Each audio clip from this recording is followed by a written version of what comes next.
All right, we're recording, so welcome along to our last Zoom call for facilitators for 2019.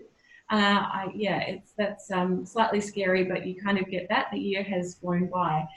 We've got a few people on the call today, which is awesome, and we have Heather Collins joining us. Thank you, Heather. Heather is the facilitator for the Nationwide Action Group. So this is a group that is all across New Zealand. They meet virtually and face-to-face occasionally. So I thought there was a few people that were quite interested in this group, and Heather's a great facilitator, so I thought this was an excellent opportunity to get her along and hear how things are going, and for her to ask us some questions and glean some stuff as well. So I am going to first of all play the video we have of the group that Heather facilitates. So we're going to start with that and then jump into it. Anything else you wanted me to add briefly, Heather? Nope. Cool. Okay. All right.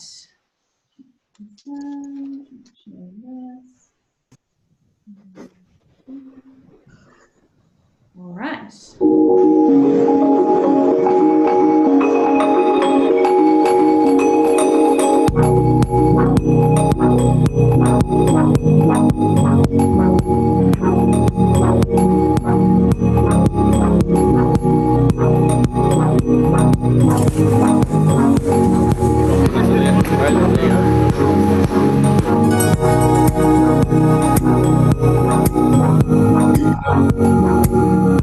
I needed a new challenge.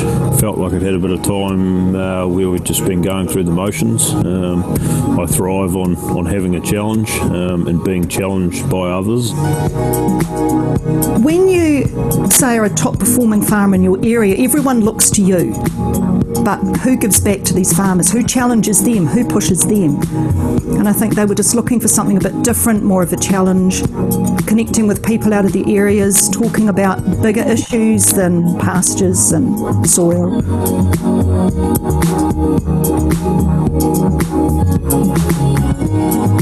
I wanted to do something that was looking bigger picture and how we can take our business further and just learn from others that are doing stuff around the country in different regions. We're a group of people that are prepared to think outside the farm gate to improve ourselves, and that's at a business level, at a strategic level, talking with each other to give us confidence that actually, hey, have you tried this, how about this? So it's that collective thought process with like-minded people that I think is really valuable about this group. What's really blown me away about this experience is that we've shoulder tapped some pretty exceptional business people from the Canterbury region, and how willing they have been to share their time and their insight and their experiences, and they're people that we would have never had the opportunity to sit down and have a real honest, open chat with, and that's been a real privilege to have that experience and get to know them. People want to give up time because they realise the value of this group. They can sense the potential in the group. So people off farm and in business want to share what they've learnt to help the group grow, and then the group then shares what they've learnt with other farmers in their community. Change is one of those things that most of us know that at some stage we've got to go through it, but a lot of us fear it, and I think particularly in agriculture, most just run off Dad's diary and go through the motions of doing what they've always done, and that's what I like about this group, is you've got a group of farming businesses that are excited about change, don't fear it, and actually looking for it. It's reinvigorating me about, man, I've got to do some business planning and some strategic stuff. Otherwise I can just stay standing still doing the day-to-day stuff. But I've got to think about the future and succession and all this other stuff, which has been really cool. What does success look like? In other words, what are they aiming for? One of the messages that's come through really strongly from everybody that applies to my business, and I'm fairly certain everyone's, is the importance of culture to help engagement with our staff, and learning lessons outside of agriculture around how other businesses have achieved that has been really insightful.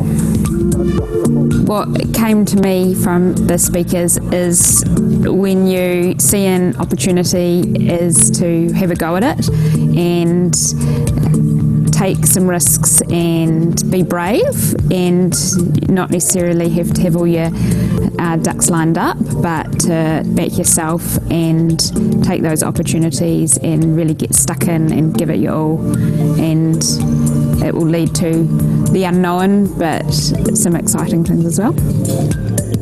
When I go home, I mention what I've done every time I've had an experience like this, whether it be in Wellington or here in Christchurch.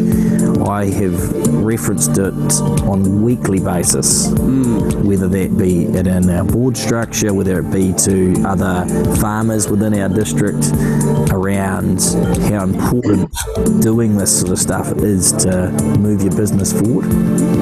Potentially be more appropriate to regard ourselves as kind of a bunch of strong independent businesses like Tall Trees that, because of this group, have instead of being strong but isolated and getting buffeted around, we've gathered together in this group, and we still have to do our own growing, but we're massively stronger and kind of self-supporting because of the group.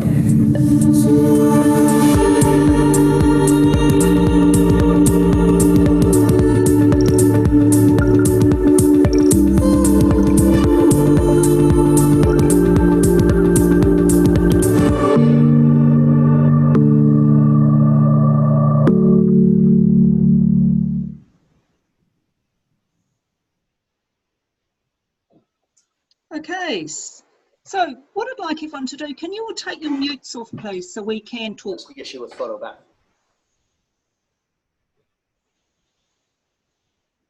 Okay, has everyone got their mutes off? Stephen, you've still got your mute on.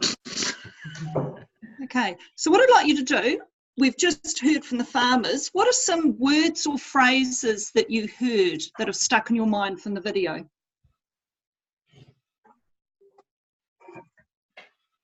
For me, it was look for change and be excited about it. Yep, just keep going. What have you heard? Also increasing their belief. Yep.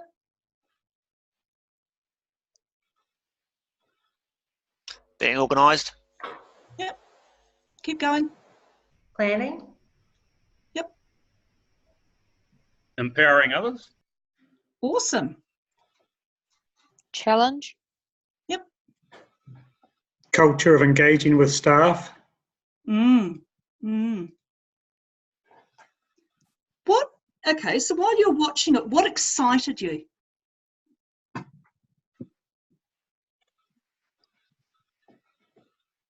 Yes, that those guys were excited.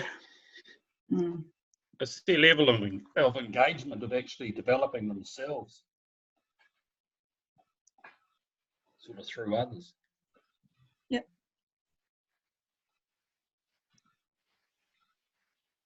The whiteboard with all the notes.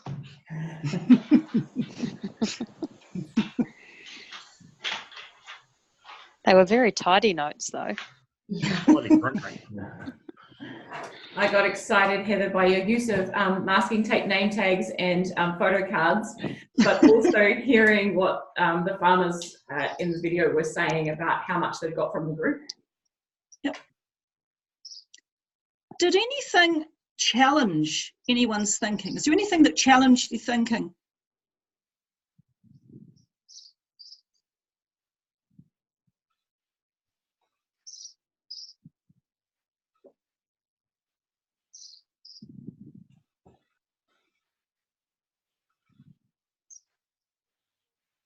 Okay, so think about something that stood out for you while you were watching the video, hearing from the group.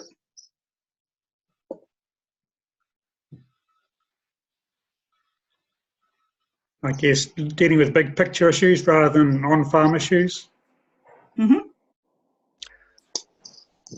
Their enthusiasm to get on and do things.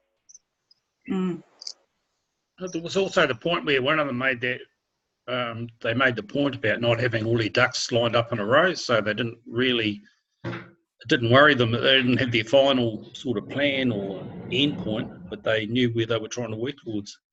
Yep.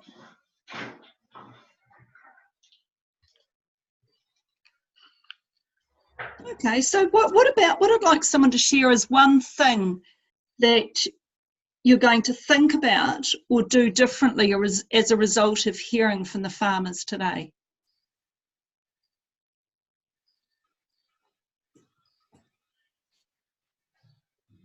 Yeah, I did pick up on that point about engaging with staff and developing a culture. So, yeah, perhaps asking or challenging a few people about that point. Mm-hmm. Awesome. And I think making change not a scary thing, but actually an exciting thing and a way forward. Yep.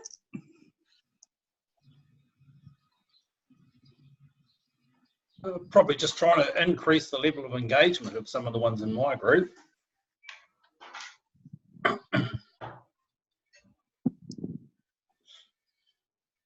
Okay, so can anyone tell me what we've just done?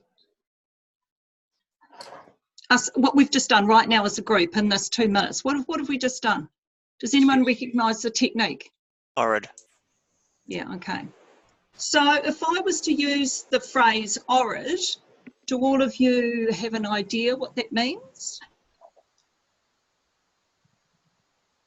Would someone like to, someone who does know, I think it was John who mentioned it was orid. Would you like to explain that with what that is, John? Yeah, I know the term. I might get it in the right order. But that doesn't matter. No, it's, I know one's,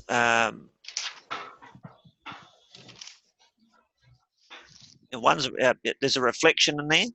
Yep. That's yeah. No, the reflection's the eye, actually. Yep. Okay. There's an interpretive question in there. Yep. There's a decisional question in there. What's next? Yep. Perfect. And I can't remember the first one. Was it observational? I keep thinking observational, but it may not be that at all. So yeah. Yep. Objective. Okay. So what I'm going to do is just the reason I wanted to do that is reflection is a key part of how we operate as a group. It's absolutely essential to what we do. And the reason why reflection is really important is that for me it embeds the learning. So I constantly reflect, constantly. Like if we have a meeting, we might reflect. So we have a meeting for an hour, I might run 3 or 4 orids, bam, bam, bam, bam. What it does is it stops, that makes them stop, makes them reflect, and then we move on to the next topic. And there are lots of different ways to reflect. You notice that we have the cards. Does anyone use the cards that you saw the group using in the video? Does anyone else use those? No? Okay, so that's something I actually learned from Denise. And I find the cards really valuable because it gives people who... No, but I'd like to know where you get them from. Yeah, okay, so we can tell you that at the end. They're really good because the farmers love them. First time I bought them out, they were a bit, oh, I don't know about this, but then they got right into it, and now they look for the cards. So we use them in a number of ways. So it could be to tell me how you're feeling today. What's exciting you about our meeting today? Or it could be at the end. What's one thing you learnt today? Where's your business at? The way of using them is only stopped by your imagination. And what I think is really important and why this groups work is the constant reflection. And they don't even know that they reflect now. But what it does is it embeds the meaning. So I'm always it's really important to follow the 4 stages. So you start with, what did we do? How do you feel? What does it mean to you and your business? And for me, it's me. I ask them to think about them, their business, their family, their community, and then what's something you're going to do differently. So when we go to our next meeting or our next session, we talk about what did they do last time. So I guess it gives us a way to move on. So this is where we started. This is Fraser Avery. This is just a couple of shots from his place. And this is, I guess, some of his words. So Fraser and I were talking one day, so it was a while ago. I've known Fraser for quite a few years, and he said, oh, I've been thinking about this RMPP thing. And then he said, oh, I don't know. And then we talked about what interested him. And because what he was finding is when he went to things, everyone asked him for his ideas, but no one was pushing him and challenging him. So I said, look, let's see if we can get some other farmers who might be interested. And then I went to RMPP, and Bo was absolutely brilliant at helping getting this thing up and running. So Bo and Brendan from RMPP, we had a couple from ANZ, John Ladley from Beef and Lamb, and we asked them to think if they could think about farmers who they know who might be interested. So it took a while to get us going, and that's where we got to. But there's a couple of things I want to share I think is really what makes this group tick as opposed to other groups. And I'm going to talk about 3 concepts, and as well I'll talk along how we work. The first one's group culture. So take your mutes off again. If I was to ask you to think about group culture, what does culture, group culture mean to you? Or could you describe something about your group that's group culture?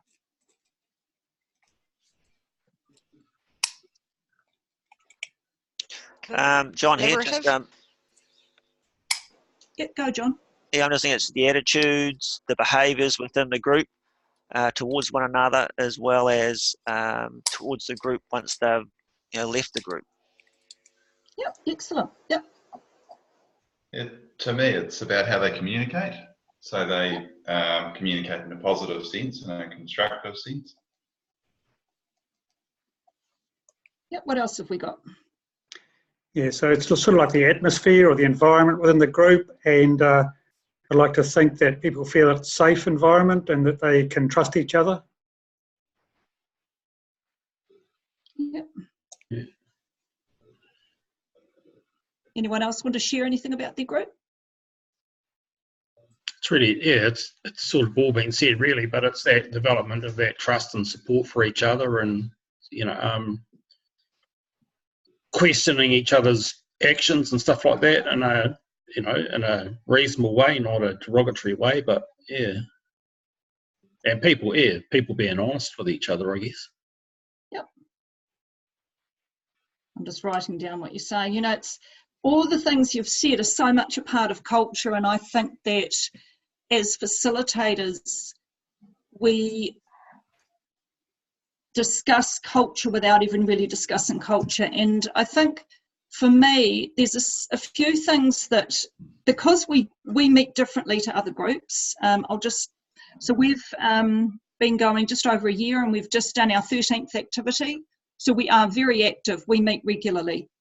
And the only way we can do what we do, absolutely essential, is pre-work. So before we started, I let the group know my expectations for them. And interestingly, I've just picked up another group, a rural professional group. And on the very first email I sent to them, I set out my expectations of their behaviour, so that my expectations were I would send them pre-work and they would reply. It's funny, they all call it homework.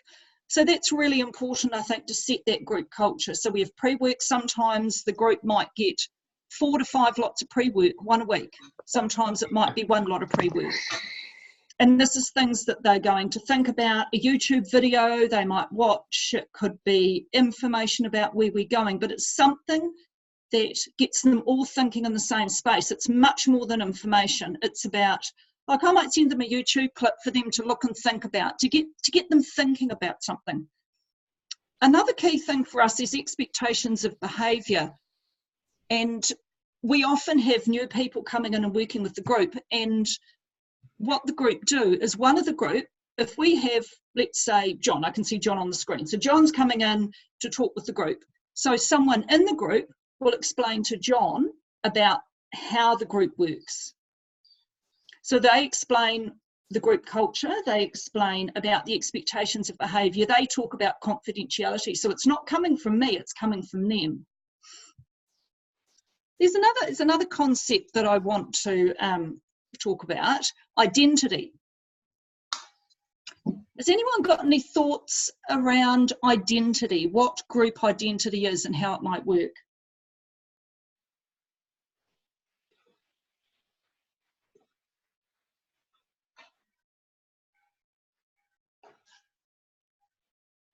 Okay, so identity is a really big part of who this group is.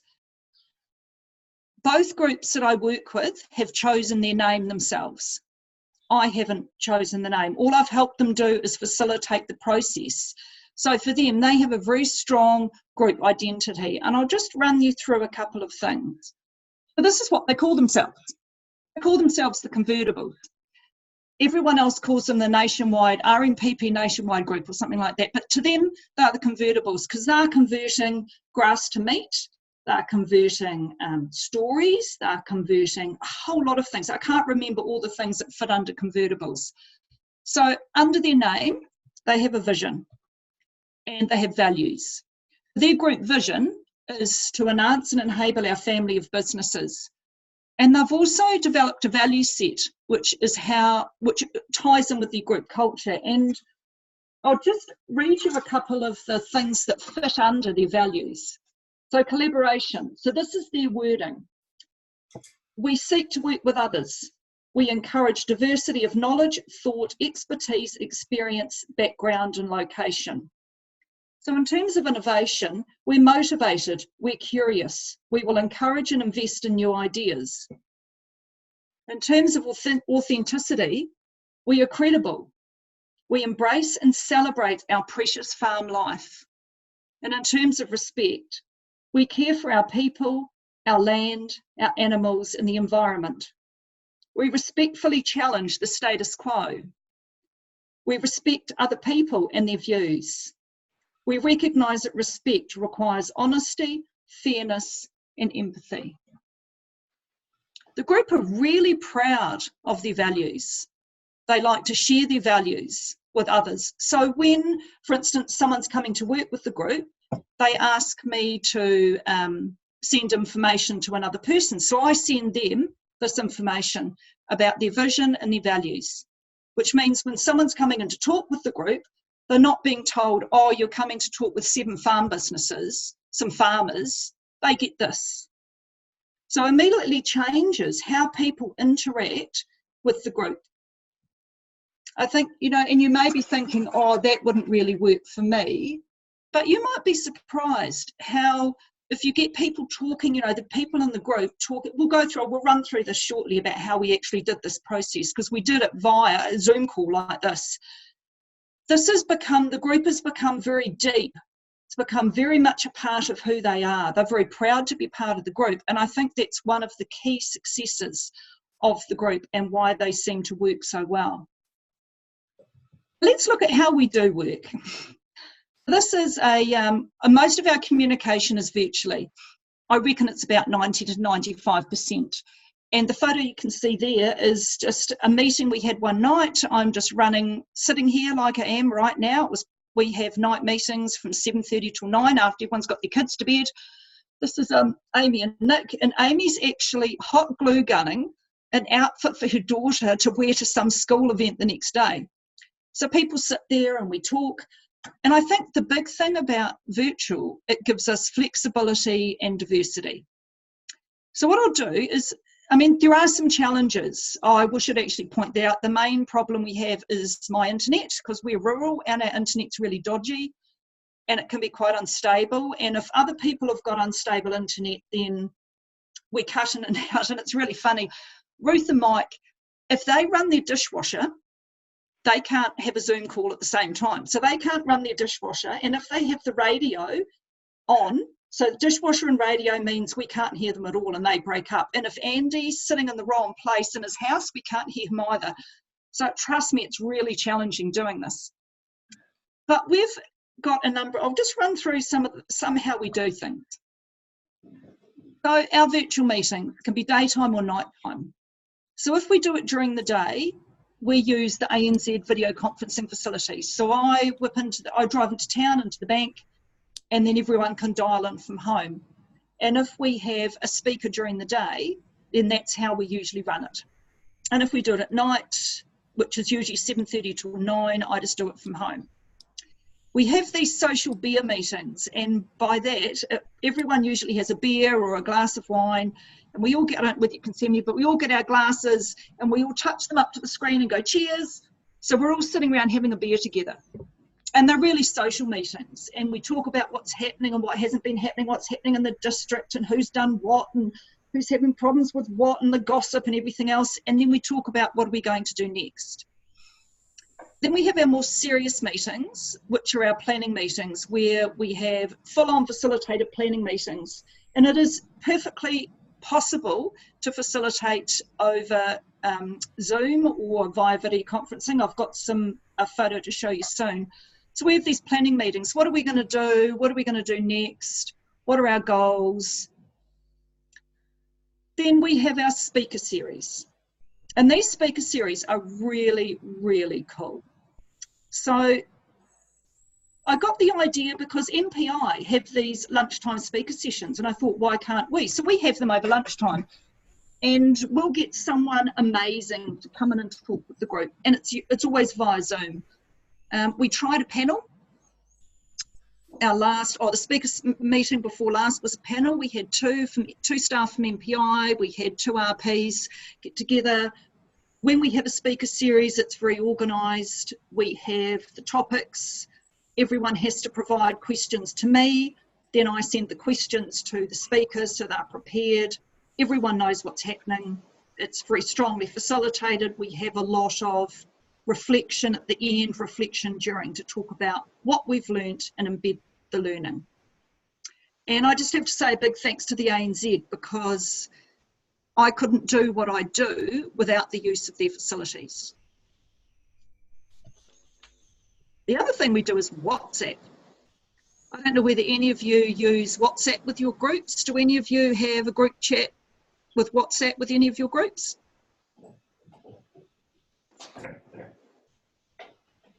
I know a few people have closed Facebook groups or Facebook Messenger groups. Yeah. Yep. Groups.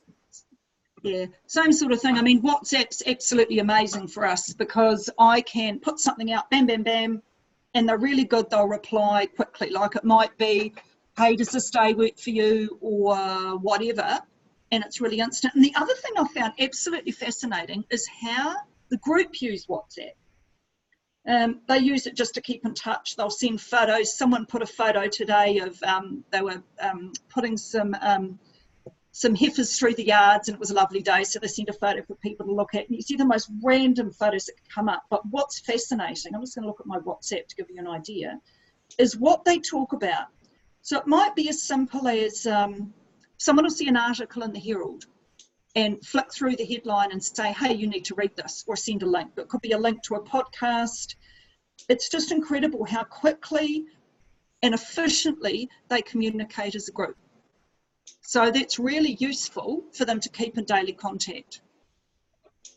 So it is possible to facilitate via Zoom. This is just a couple of things. Both of these were done, these were both done from the video conferencing facilities. So I was in town and I have the big sheets of paper, and the one on the right that's got the sticky notes, I say to them, what do you want put on it? I write it down. I say, where do you want me to put it? They tell me where I put it.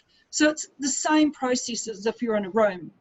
The values one we did, and how we did that was we sent through a list of values to everyone. They talked about it. We wrote down the key ones. Then they voted. So you can see how I've got the numbers written in a different colour.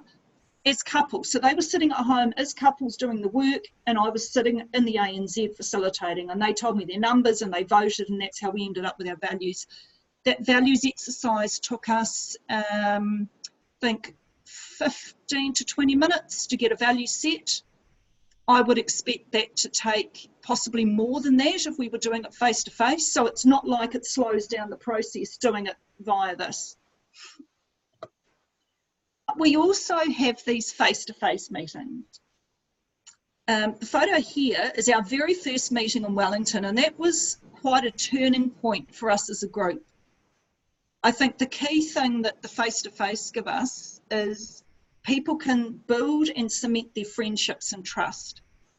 So this was quite a an out there meeting for them. So I flew everyone to Wellington.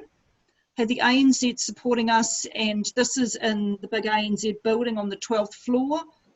They helped us with catering, amazing views, and we had the most incredible speakers. So the guy who's standing up looking down at his phone, That's Brian Richards. He's an international brand designer, and he started off going to come for a couple of hours and told me a price, and I said, no thank you, we can't afford that very much. And then I talked to him about what the group was about, and it went from that to him giving up 2 days for a very small amount of money. He was amazing. So this is the end of day 2 when they're all looking a bit tired. So for them to come to Wellington, I found the best people I could possibly think of through my networks, and shoulder tapped and asked. And it absolutely blew their minds what the potential was. And I think this was the start point. Our second face-to-face was the one in Christchurch. And that again was just mind-blowingly amazing. And the scale of the people, for example, at the one in Christchurch, we had a guy called Bruce, and Bruce used to be the CEO of Macpac. We had a guy called Paul, and Paul was on the board of Air New Zealand for 10 years. And we had a strategic, and Chris was the strategic leadership guy who worked with the group for 2 days. Now these people give up, apart from Chris, who I told him we were going to pay him, these people give up their time, and they don't charge us because they can see the value of the group. So I think the big thing about these face-to-face meetings is we do 2 days. They are 2 full days. We come somewhere where they don't know. We stay in a nice hotel. We have an amazing meal. What we try to do is, the meal at night is really important. So we go to a restaurant that is using beef and lamb, and we try to organise a session with the chef. This requires a huge amount of planning. So we have a session with the chef and get the chef to talk through how he uses their product, talk about provenance, talk about, farm to plate style. These 2 days give people new ideas, new thinking. It's challenging, and you go home absolutely shattered. But it starts moving ahead. For the speakers, I thought I'd just give you a run through of some of the people we've talked to, because I'm just curious to see what your thoughts are. So first of all, we started with a dairy farmer, Aidan Bicken. He's in the Wairarapa. So he talked about telling our story about the environment, about community engagement. I know Aidan and asked him if he'd do me a favour, and I gave him a bottle of wine anyway, but he was like the first, and it made the farmers think, okay, let's not look in sheep and beef, let's look outside our industry. I've also heard from Angela Clifford. I don't know whether you've heard of Eat New Zealand, but it's a food movement. And she talked a lot about telling our story and really broadened their minds about people who want to connect with farmers. Ian Proudfoot from KPMG, he was amazing. Oh, he was amazing. He gets requests all the time, and he gave up his time for free, and I was just blown away. So what he talked about was the global picture. What does he see? He's an international expert. So what does he see globally? And what he really did for the group was get them to think that the consumer's the focus. It's not the farm system. Brian Richards, who I mentioned before, and he was talking about selling more for less. Nick from Beef and Lamb was going to come and talk to the group for an hour, and then he realised who else was going to be there speaking that day, so he cancelled all his meetings and came and spent a whole day with the group in Wellington, talked them through Taste Pure Nature. So this was last year, before Taste Pure Nature had been properly developed, before they'd done the research, so the group were part of that, learning how they did the research, and that was really, really interesting for them.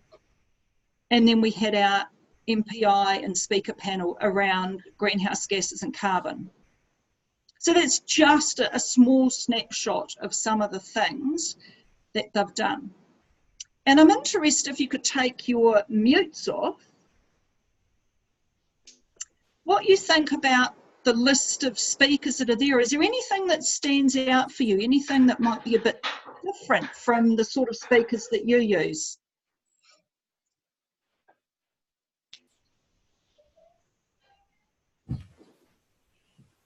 Yeah, well, for me, I haven't used anybody outside the farming area sort of thing, so that's actually sowing some ideas as to what I might develop a session next year around even here in the Manawatu.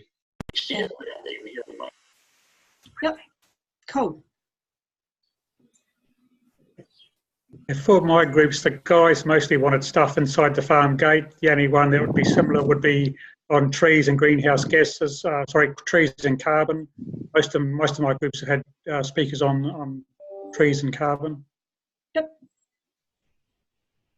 Yeah, I think there's nothing technical, with the exception of the greenhouse gas. It's all big picture thinking. And that surprises you, Stephen?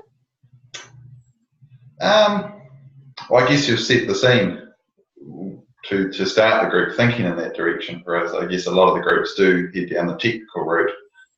Yeah.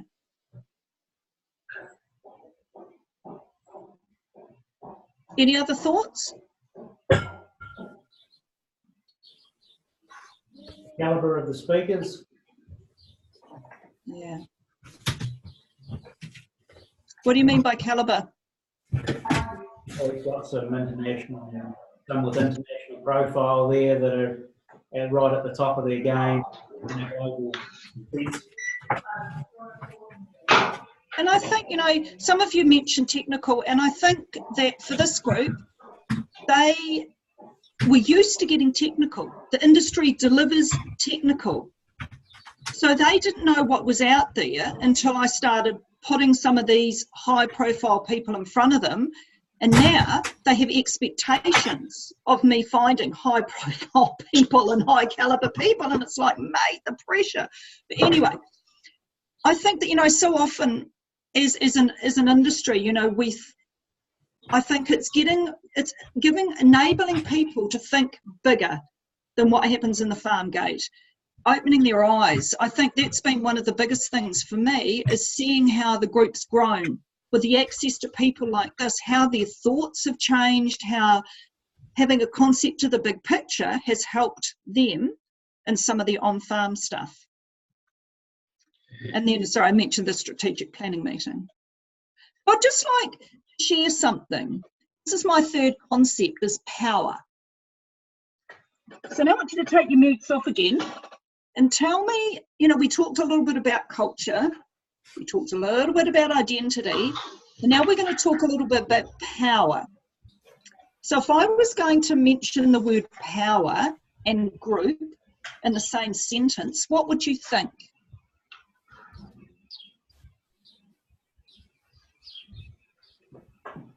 That they have some input into running it, in terms of the speakers, in terms of setting the goals at the start of the group, the ground rules.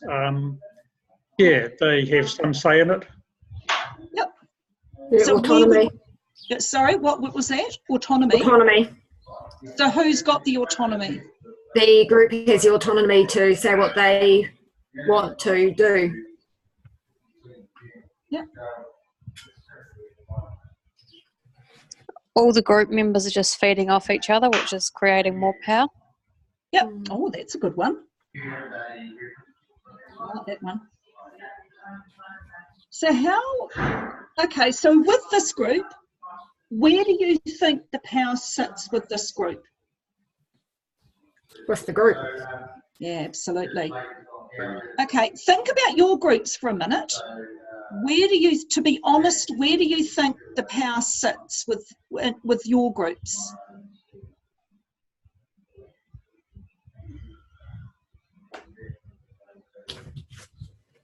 I think the power is with my group.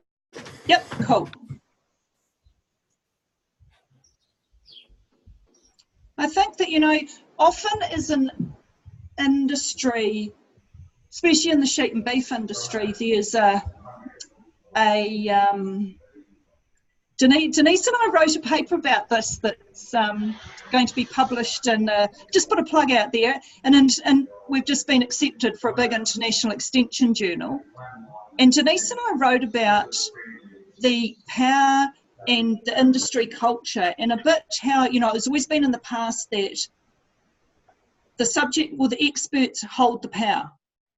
Yeah. Yet the method and the model we've got with RMPP, it's changing that power base and it's putting it back into the group. So the group hold the power instead of the subject matter experts holding the power. And I'd just like to share what happened at our last meeting, because for me, I think this is a good example of how far the group's come. So when we started the group started, I remember one of them said to me, "Oh, Heather, you're going to tell us what to do." And I said, "No, this is one of this particular person. She's one of her and her husband are some of the top sheep and beef producers in New Zealand." And she said to me, "Oh, you'll tell us what to do. You'll lead us." And I said, "No, I won't lead you. I won't tell you what to do." I said, "You're the leaders. I'm going to give you the skills to do it yourself." And it hasn't been easy. I'm comfortable with them having the power. That's where the power should be. But for them to understand that they have that power, how to use that power, and also when they interact with other RPs who expect the power to still be with RPs. I'll just run through what I mean. So on Friday, this is what we had. We had a fireside chat, which is one of our speaker meetings via Zoom. And you'll notice I've got two time frames, 2 time zones there, because the person who was involved was in Hong Kong. It's an expat who's working in Hong Kong who happened to know one of the group. So he was shifting that day, so he could go from 7 till 8 in the morning because he was shifting flats. So that was our time. This person is the marketing manager for Impossible Foods. And we had 3 themes. These are the themes for our fireside chat. So the Asian consumer. So he described what's happening in Asia. He described about what he sees with New Zealand's niche in Asia and what's happening with protein choices. So even though this person is employed as a marketing manager for Impossible Foods, which is a US company, he's also was helping New Zealanders get access to the Asian market. The big thing about this, it was facilitated by the group. I just sat there, like you are. I just sat there and I just listened. And then what even made it even more amazing is we just finished listening to Alex, and we had half an hour for group planning to plan out our next 2-day meeting. And my husband rang me because there was something major that he needed some help with. So I stopped and left them to it. And in that half hour, they totally facilitated themselves. They have told me what they're doing next, what they'd like, and when, please. Which for me is a total change in power, which is how I think it should be. That all I do now is I help them. I do the admin for OMPP. I help them make decisions when they get a bit stuck, when they need a bit of help, when I can see that some of the dominant personalities are being a bit more dominant, I come in and help them. I do all the self-reflection. And this is, I think, a really important, this is my mantra. So facilitation's not a recipe. It's about being alive to the group and what's happening right there in the moment. And for me, facilitation is about thinking outside the box so you can provide amazing opportunities for the group that you work with. So that's me. If you have any questions, we'd like to discuss things, I think this would be a good time.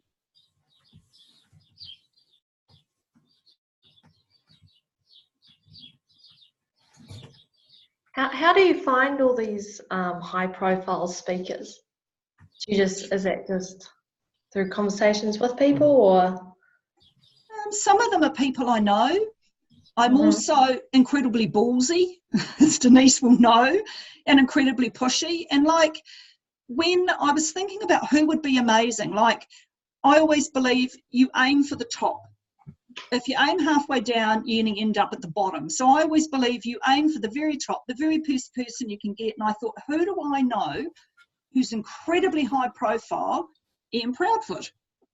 So I found out the way I do things, I didn't know Ian personally. I found out who his PA was, and I rang up his PA and talked to his PA about who I was, explained a little bit about the group, explained about their values, and asked her if I could send an email to her that she could send to Ian.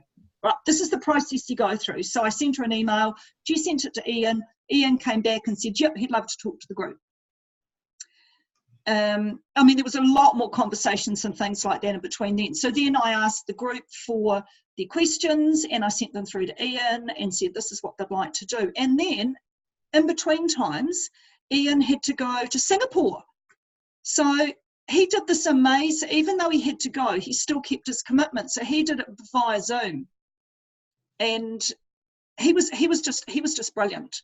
So sometimes it's about being ballsy. Asking people for someone they know and just asking. Because what are they going to do? All they're going to do is say no.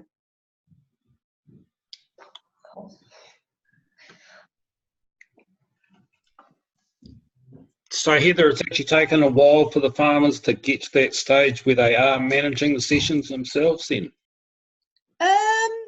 They've been managing things for a while, but I think Friday was just a classic example of how they are managing themselves. Because, okay, to be perfectly blunt, the funding ends on 30th of June. Yeah. And I want them to have the skills and the knowledge and the confidence to carry on. So that and that's if it, you know, like it's farmers for farmers, you know.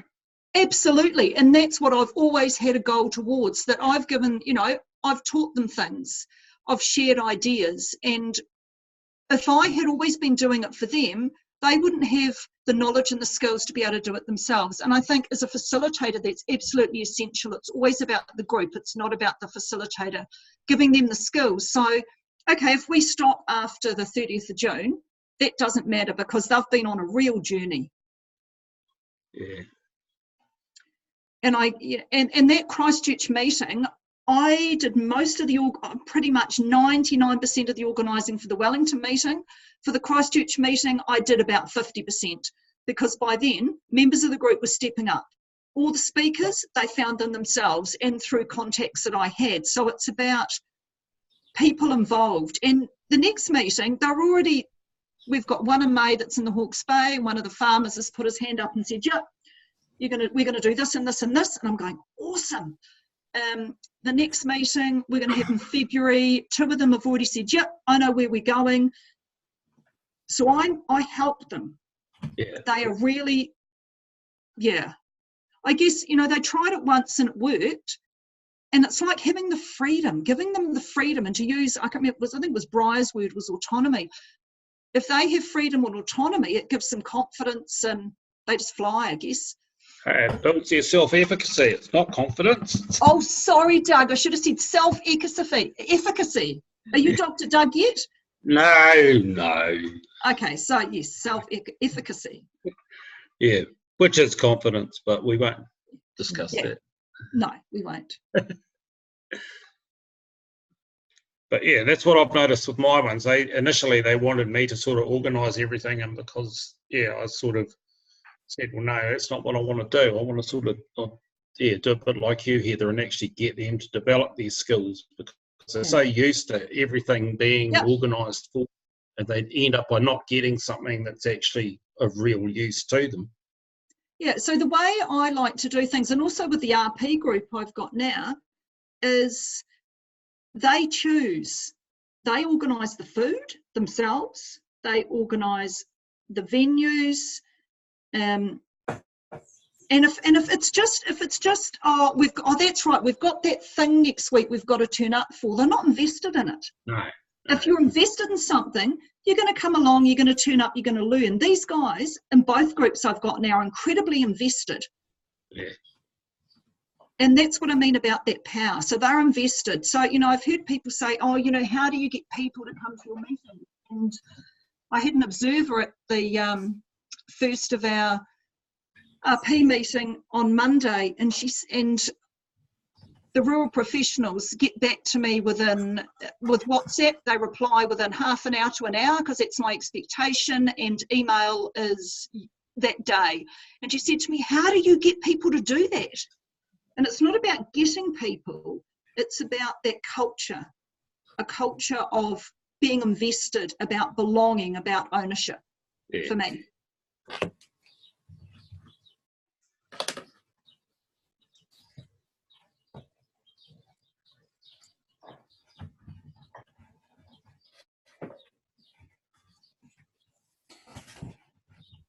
Heather, could I do a check-in with everybody?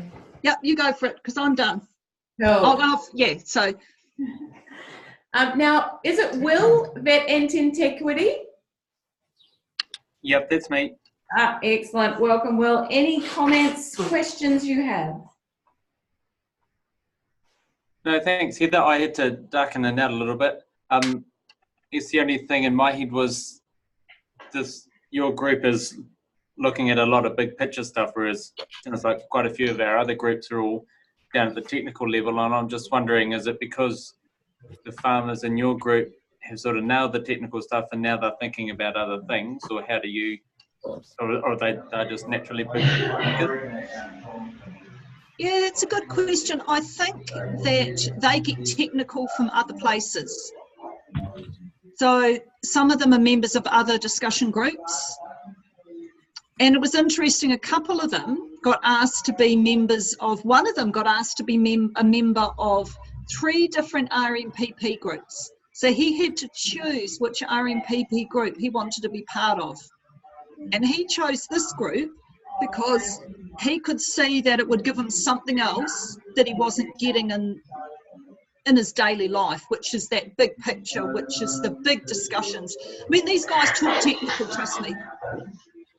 They're all talking about technical, what's happening with weather and feed and lambing and bulls and weights and staff and yeah. Yeah, cool, thank you. Oh, Sarah, any last questions, comments? No major questions from me, but I just see it, looking at the people in that group, there's no surprise that you've got some real big picture thinking stuff going on with that group. They are some of the top farmers around the countryside, and it's just awesome to see the information that they're going to be getting from the people that they're hearing from, and yeah, just no surprises that they are working extremely well together and getting everything out of it that they need. I've certainly picked up a few things that I would potentially try and introduce into new groups. I think most of my groups might be a little bit too set in their ways to change too many things, but I do believe that most of my groups are still driving their own destiny and they're not being led. Possibly not quite to the same degree of driving that your group are doing, but they're still the ones deciding what they want to do, who they want to hear from, and when they want to do it. And I just organise that for them. So cool, excellent. Some similarities, but there's always room for improvement. So certainly got some things to think about with potential new groups. So yeah, thank you, Heather. It was brilliant. Thank you. I just actually, can I just say one thing? Okay, so what you're hearing now isn't, it works for this group, it might not work for another group. And this hasn't been easy. Hands-off facilitation is incredibly hard. I have never had this, I've been facilitating for a really long time, and this total hands-off method has been hard for them, but I think it's been really good for them as a group. So, yeah. That's good, Heather.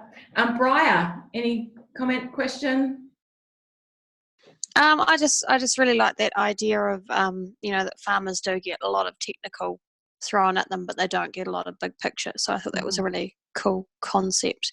I've also struggled with, this is not an RMPP group, but a larger group of farmers that I've been facilitating for beef and lamb, and they really battle with the fact that they have to make their own decisions. They just want me to tell them what to do, and I see one of them even, she got really flustered the other day and frustrated because she went, for crying out loud, can't you just tell me I hate this? Yeah. And so what did you end up doing, Briar? We just had a bit of a discussion about, how it was their group and it's their choice, and they need to have the power. Otherwise, what they're aiming to achieve, I can't do it for them. They need to do it themselves. So that we just kind of talked about that for a bit. And your comment, I guess, is around some of the stuff that Denise and I wrote in this paper, that it is the industry culture that farmers for so long have been told. Industry organises events and farmers turn up. But this is different. This is a different model, and for farmers to move and grow ahead and be up there. And you know, when you hear some of this global stuff, some of the stuff I've been learning with this group, I've been so lucky. It's going, oh my God, you know, we really need to up our game here to be players in the global market space. Yeah. John King, any last question, comment? No, this has been great. It's actually come along at just the right time for me, because I'm sitting down this week and just reviewing all of my groups and where I am with them all, because it's been so busy the last 2-3 months, and just where each group's going and where they're at this stage, because some of them have only just started 2 weeks ago and others have been going for 18 months. So it's been just interesting, just being reminded of a whole lot of ideas, and also this whole aspect around facilitation. And again, I've got some groups that are saying, geez, John, why don't you give us a recipe, mate? That's what we're looking for. And other groups going, taking me in other directions, trying to, again, wrestle the control onto me rather than take it on themselves. So it's been really quite interesting just listening to your story and the things that you've been up to for the last few while. So that's been great. Oh, thanks, John. Yeah. Oh. John Stanchel.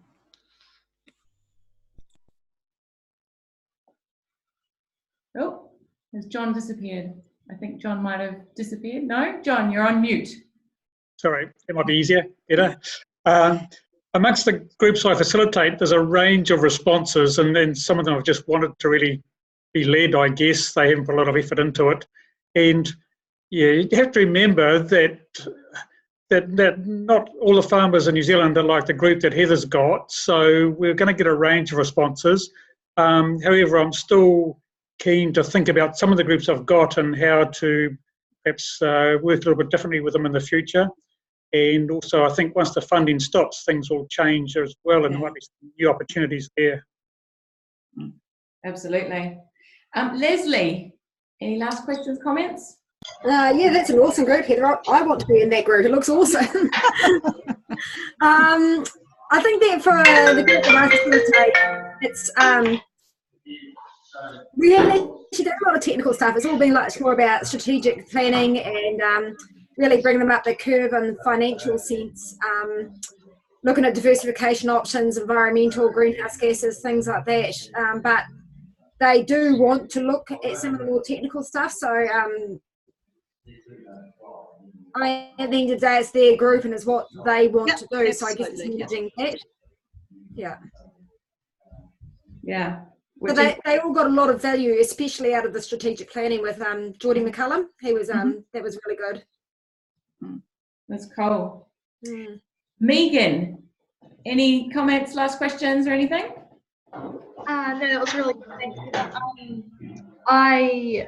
My group's definitely on the same path as big picture type topics, and they come up with some speakers, but they're also looking to me to provide some suggestions of speakers to get in. And I think Ian Proudfoot and Brian Richards sounds like some really cool speakers that I could suggest. Going to I'm organising that for next year, so hopefully that'll be cool as well. So thank you for those. Yeah. Cool.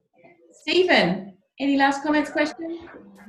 Yeah, from my end, I thought it was a great use of technology with Zoom and actually bringing together farmers that aren't even in the same district. You know, we tend to group farmers in location, thinking, hey, that they will be in a similar climate, similar issues, whereas it makes you think using the Zoom lessons. I guess a number of us have already touched on the power in the group, and I think some groups, the power is certainly in the group. I'm thinking of one group in particular I've got with farm managers who they want to be led and very much on the technical side. But then they have said themselves they do feel frustrated at times because they're not the business owners making some of those bigger picture decisions. And yeah, I mean, I'm just looking forward to hearing how your group goes, Heather, because I think the video talked about the tall trees, and we need those tall trees to lead the industry too. Wayne, any comments, questions? I'm interested in the self-facilitation. Are there, and how that gets shared around the group? Are there some members of the group that respond better or take a more active role than others?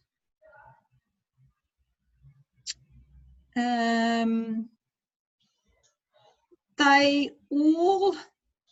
Okay, so I'm thinking about two different groups. So I've tried self-facilitation with both groups, and as an example, in the RP group that I started on Monday, I gave them a self-facilitation exercise and stood at the back of the room and let them go for it. But beforehand, I got them to talk about what was facilitation and to describe what they thought was good and bad. So they worked it out themselves. So we talked about, they identified who were the quiet ones, who were the noisy ones, what did the quiet ones need to do, what did the noisy ones need to do.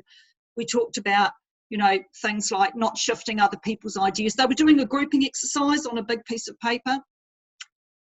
And they got that, okay? In the farmer group, it's a little more challenging because they're not together as a group. And there's some stronger personalities and some quieter personalities, but they actually just work it out themselves. Maybe I've given them enough techniques to do it themselves, and I just watch from behind and above and just check they're making progress. And when I feel they're not, then I'll come in with a question like an ORID. What's happened? What's challenging? What's not working? What is this going to mean? And that can get the conversation back on track again. Like I said, it's about being alive to the group. And if you try it and it doesn't work, then you just ditch it and don't do it again. Which is always a good rule for facilitation. I'm conscious of time, and sorry, Yep. you're the last one I wanted to check in with. Any last questions or comments? Was that me? Yes. Oh, no, I've had it. Yeah, it's been really good, Heather.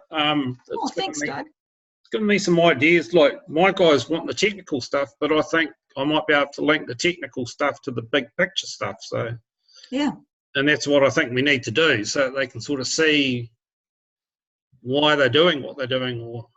Yeah, absolutely. We didn't set out to do the big picture stuff. That's where we've ended up, and that's what's been so incredibly valuable. And there's one last thing I'll say, that why I think this group is so powerful is that they farm in 7 districts around New Zealand, and within each district they're incredibly networked. So they go home from these meetings and these speakers, and they talk to all the other farmers they know about what they're learning. So what's happening is these messages are getting spread around the country about what they're learning. And that's what I think is incredibly powerful. Well, that's it. They're the next level of sort of mentors for other farmers. Yeah, exactly. Yeah. That's real cool. Heather, thank you so much for sharing your experiences. It's been really good and great. Thank you everyone for being on the call. Just want to wish you all a very safe and happy Christmas break. And we'll be back again in 2020. If you do have any ideas on people you'd like to hear from or their experiences about that kind of stuff, please let me know, because I am happy to facilitate that and get people along. This recording will be available shortly. So yeah, if you're interested in watching things again or doing, checking in on any of these ideas again, you will be able to. So thanks again, Heather. Thanks everyone. I will stay online if there's any other questions, but I'll call it officially closed there. Thanks. Thank you. Thank you.